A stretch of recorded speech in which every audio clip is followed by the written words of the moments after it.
Na segunda década do século XXI, nun lugar clandestino da paradisíaca península do Morrazo, en Galicia, España, concretamente tras esa porta, un extraño grupo de seres adicaba o seu tempo, a súa enerxía e os seus cartos a cultivar un novo xeito de facer cine. Cine dentro do teatro, dentro do teatro.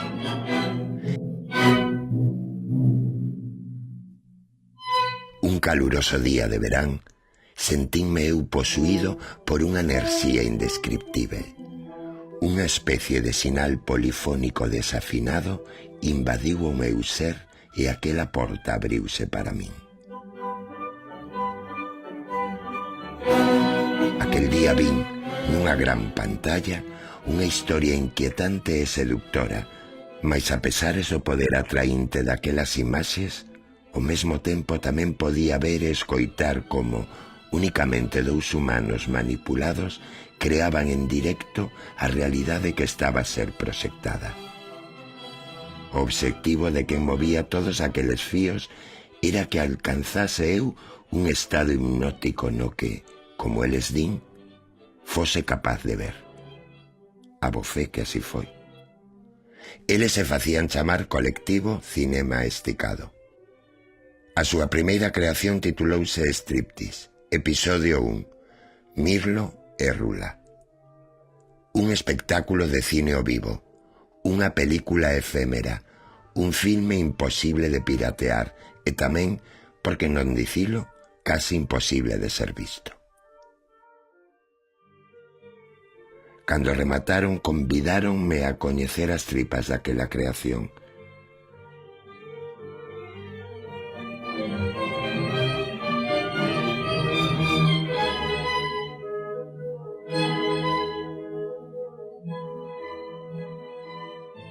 Este é o Colectivo Cinema Esticado. Seres bidimensionais dibuixados nun papel, recortados e situados aquí de incógnito en pose de declaración. Como todas as especies, eles tamén teñen as súas limitacións. É evidente que as máis salientables son que non poden falar nin moverse por sí mesmos. Un mal menor se temos en conta que estes seres están dotados dunha intelixencia sobrenatural, o que colmaba todos os seus anhelos e, ademais, son os sagrados guardiáns da resposta ao dilema. Que foi antes, o ovo ou a galiña?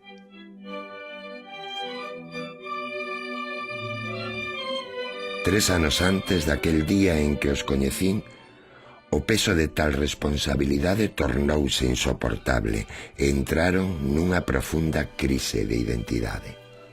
Encomendáronse entón ao noso amantísimo e todopoderoso celuloide que está no ceo, alabado sexa, e dun xeito irrepetible cheo de maxia e misterio, conseguiron programar dúas proxeccións divinas dos seus subconscientes para que lles axudasen a ter voz e movimento. Lamentablemente, esas proxeccións divinas, esos avatares, adoptaron unha forma tridimensional humana bastante molesta e resultaron ser pouco intelixentes respecto ao que eles estaban acostumados. Pero non se viñeron abaixo. Provistos de voz e movimento, agora sí que poderían liberarse da súa carga e desvelar a resposta ao gran dilema. O primeiro que fixeron foi atenuar a incómoda presencia dos humanos e os vestiron de negro. Logo pasaron a sembrar neles o xerme da historia que ían empregar para desvelar o seu segredo. Para iso, os induciron a ler poesía durante varias semanas de xeito ininterrumpido. Un día, os humanos escoitaron nítidamente a voz por trás daqueles poemas e lograron ver, nun segundo, a historia toda. Para contar esa historia, o colectivo tiña decidido empregar o poder seductor da imaxe e o son en directo. Todo irrepetible. Nada pregrabado, nada registrado. O contrario os faría prescindibles e os condearía a fogueira. Azuzados polo medo á desaparición e conscientes de que contaban con 2 humanos ignorantes, armáronse de paciencia e coa axuda do noso amantísimo todopoderoso celuloide que está no ceo, alabado sexa, comezaron a travesía. Con moito tesón, conseguiron que os humanos programaran unha ferramenta para manexar a imaxe empregando software libre. Mais co son, as cousas complicábanse, xa que os humanos non tiñan moi bo ouvido. O azar quixo que atoparan unha ferramenta xa existente que lles viña como anel ao dedo. Tamén, con moito tesón, conseguiron que os humanos modificasen aquela ferramenta a prol dos seus intereses. Ambas as dúas ferramentas, a de vídeo e a de audio, deberían ser controladas ademais a través de dispositivos móviles vía wifi. Así, con teléfonos móviles fixados aos seus antebrazos e armados de cámaras e micrófonos, os humanos crearían e manexarían en cada momento o contido e a posta en escena audiovisual. En paralelo á creación destas ferramentas, os humanos tamén foron inducidos para construir e iluminar os escenarios polos que debería transcorrer a trama. Fixeron unhas iniciáticas maquetas en cartón e lles puxeron algunhas luceciñas LED. Para poboar aquel universo de cartón era preciso agora a creación dos personaxes. Decidiron que serían a imaxe e semellanza dos membros do colectivo. Mais atoparon nos 2 humanos outro defectiño, unha insalvable torpeza no trazo. Os enviaron entón a procura dun experto no que inocularon o seu propio ADN. Grazas a él foi posible a clonación. Con todos os elementos a súa disposición, agora o colectivo só lle quedaba dar forma ao seu film Striptease, episodio 1, Mirlo e Rula. Por fin chegaba a hora da sincronización e sintonización completa dos humanos. Ardua labor que ao parecer concluíu o día en que me abriron a súa porta, 3 anos despois da súa crise.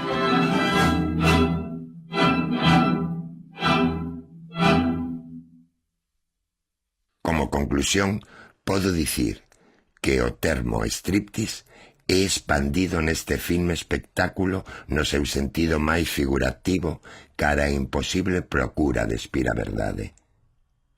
E para iso empregan cartón espido na construción dos decorados. Ispen o proceso de creación dunha película ou mostrar a súa factura en directo. Ispen os seus trucos e pretenden espir na súa trama a corrupción e a manipulación dos medios, e tamén, se cadra, os instintos polos que nos movemos e moitas veces nos impiden facer posible un cambio por outra banda anhelado. Tamén podo dicir que, cargado de simbolismo, hai un clube de striptease onde acontece o que se anuncia. Mas nese clube tamén hai unha zona privada onde acontece o que a maioría da xente pensa que acontece, pero a que nunca ninguén accederá se non forma parte deste mundo. A este respecto, tamén direi que hai un ministerio. Nada máis engadirei neste ensaio. Tan só dicir que aquel caluroso día de verán o colectivo abandonou o seu lugar de traballo clandestino, non sen antes contarme como foi que conseguiran facer o que facían. e dicir que eu sigo aquí sentado, hipnótico, e que aquí seguiría aínda que non tivesen pechado a porta con chave ao saír. Non sei onde foron, nen se volverán. Con certeza andarán por aí creando e proxectando historias en vivo e en directo. Eu non podo máis que dar as grazas ao noso amantísimo todopoderoso celuloide que está no ceo. Alabado sexas. Porque eu xa vin. Abur.